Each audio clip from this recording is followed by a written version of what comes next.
Glory be to God. கர்த்தர் நல்லவர். கடந்த 3 மாதங்கள் கர்த்தர் நம்மை அற்புதமாக வழிநடத்தினார். அந்த தேவனை நன்றியோடு துதிப்போமாக, ஸ்தோத்திரிப்போமாக. இந்த மாதத்தின் முதல் நாளை காண கர்த்தர் நமக்கு ஒவ்வொருவருக்கும் கிருபை செய்தார்.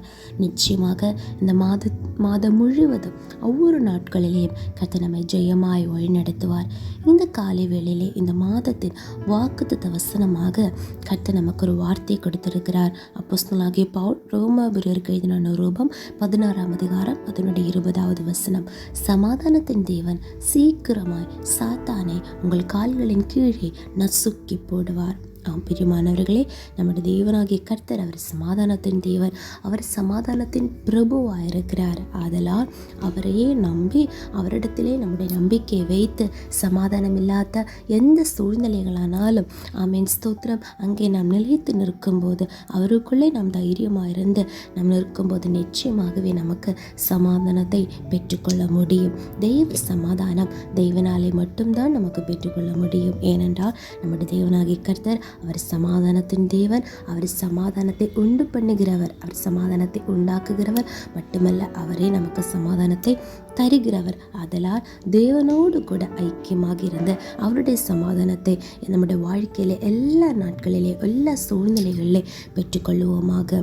ஆமென். இந்த பூமியிலே நாம் வாழும்போது நிச்சயமாகவே நமக்கு தேவனுடைய சமாதானம் மிகவும் அவசியமாக இருக்கிறது. ஹல்லேலூயா.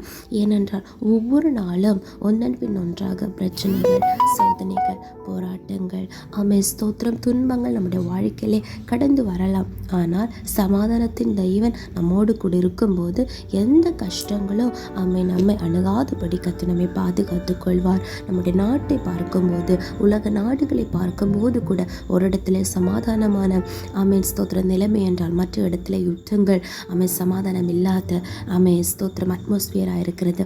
பிரியமானவர்களே, தேவனை நம்பி ஆமென் ஸ்தோத்திரம் ஸ்தோத்திரம் அவரை அறிந்த தெய்வ பிள்ளைகளுக்கு நிச்சயமாகவே கர்த்தர் இந்த பூமியிலே மட்டுமல்ல, அவர் நமக்கு சமாதானத்தை தருகிறது. நித்திய சமாதானத்தை அடைய கர்த்தர் நமக்கு கிருபை செய்வார். ஆதலால் ஒவ்வொரு நாளும் கர்த்தருடைய வார்த்தையை விசுவாசித்து அவருடைய வார்த்தைக்கு கீழ்ப்படிந்து முன்னேறுவோமாக. நமக்கு ஜெபிப்போம். இயேசுப்பா ஸ்தோத்திரம். இந்த காலை வேளையிலே இந்த மாதத்தின் வாக்குத்தத்த வசனமாக நீருங்களுக்கு தந்த வாக்குத்தத்த வசனத்திற்காக ஸ்தோத்திரம். ஆமாண்டவரை நீர் சமாதானத்தை தருகிறவர். உண்மையே நாம் இருக்கிறோம் கர்த்தாவே. அப்பா ஸ்தோத்திரம் ஸ்தோத்திரம். எல்லா காரியங்களிலேயும் நீர் எங்களுக்கு சமாதானத்தை கட்டளையிட்டு நீர் எங்களோடு கூடியிருந்து அப்பா ஸ்தோத்திரம் ஸ்தோத்திரம் எல்லாம் ஆமென் போராட்டங்களையும் மாற்றி ஆமென் அமைதலான ஒரு அனுபவத்தை தருகிற கிருபைக்காக ஸ்தோத்திரம். இயேசுவின் நாமத்தினாலே ஆமென். Good morning. Have a blessed day. May God bless you.